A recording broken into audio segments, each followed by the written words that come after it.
बिस्मिल्लाहिर्रहमानिर्रहीम। अब सुबह के तकरीबन 10 बज रहे हैं और इस वक्त हाउस ऑफ जेडीसी में पैकिंग का सिलसिला जारी है। सारी रात पैकिंग होती रही है, सारी रात डिस्ट्रीब्यूशन हुई है। इंशाल्लाह आज लाड़काना में भी डिस्ट्रीब्यूशन शुरू हो रही है राशन की। कराची, हैदराबाद, सक्कर चल रहा था, लाड़काना भी शुरू होने जा रहा है।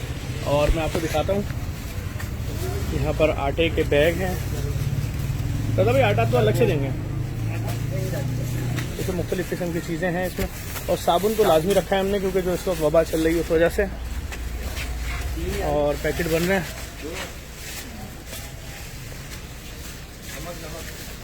और रात में इम्तियाज़ पे भी बहुत बड़ा ऑर्डर हमने दिया है। उन्होंने वादा किया आज इंशाल्लाह दिन में 3 बजे तक वो हमें तमाम चीज़ें पहुंचा देंगे।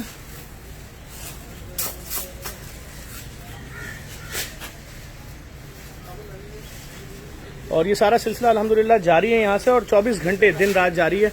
फ़ोन, हमारा कॉल सेंटर भी फ़ौरन लगा हुआ है, फ़ोन कॉल्स आ रही हैं और राशन फराहम किया जा रहा है। और हम बार बार लोगों को बोल रहे हैं कि यहाँ आए नहीं क्योंकि लॉकडाउन है, हम आप घरों में पहुँचाएंगे। इस वक्त भी बहुत बड़ी तादाद में लोग जेडीसी के बाहर मौजूद हैं, हम इनको दे देंगे राशन, लेकिन ये मना है इस वक्त यहाँ से इस तरह जमा होना।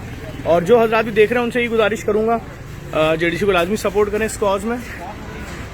और हम इंशाल्लाह 24 आवर्स ये सर्विसेज फराहम कर रहे हैं, घरों पे हमारी टीमें जा रही हैं।